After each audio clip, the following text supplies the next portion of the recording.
এটা হচ্ছে হাসান মসজিদ, আটলান্টিক মহাসাগরের পার ঘেরা। এই মসজিদে প্রায় 1,05,000 মানুষ নামাজ আদায় করতে পারে। একসময় আফ্রিকার নাম্বার ওয়ান সবচেয়ে বড় মসজিদ ছিল এটা। যে মিনারটা দেখতে পাচ্ছেন উপরে, এটা হচ্ছে দ্বিতীয় সর্বোচ্চ বড় মিনার, প্রায় 210 মিটার, এবং সেটা সরাসরি মক্কার কাবার দিকে ডিরেকশন দেয়া আছে। মসজিদ হাসান।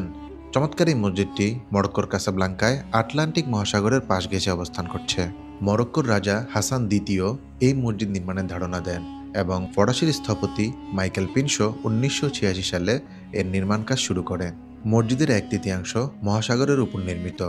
এখানে একটি ফ্লোর রয়েছে যেখানে দাঁড়িয়ে মুসল্লিরা নিচে সমুদ্র দেখতে পারে গ্লাস দিয়ে। ছাদ খুলে ফেলারও ব্যবস্থা রয়েছে। গরমের সময় খোলা আকাশ দেখা যায় মসজিদ থেকেই। এছাড়াও মসজিদের মিনার থেকে যে লেজার রোশনি নির্গত হয় তা নির্দেশ করে মক্কার মসজিদুল হারাম।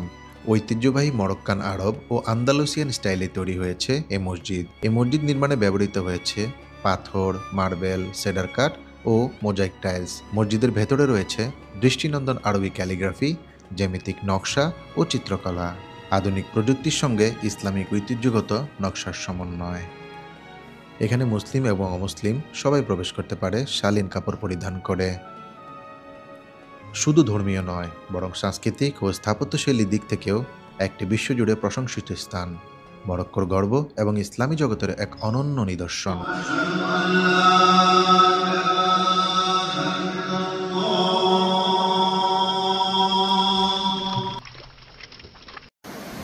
নামাজ শেষে সমুদ্র দর্শন এবং আকাশের দিকে তাকিয়ে আল্লাহর কাছে চাওয়া দোয়া করা, এর চেয়ে বিশেষ মুহূর্ত আর কি হতে পারে। মসজিদের বাইরের অংশে রয়েছে সুবিশাল নয়নাবিরাম সুন্দর একটি পার্ক।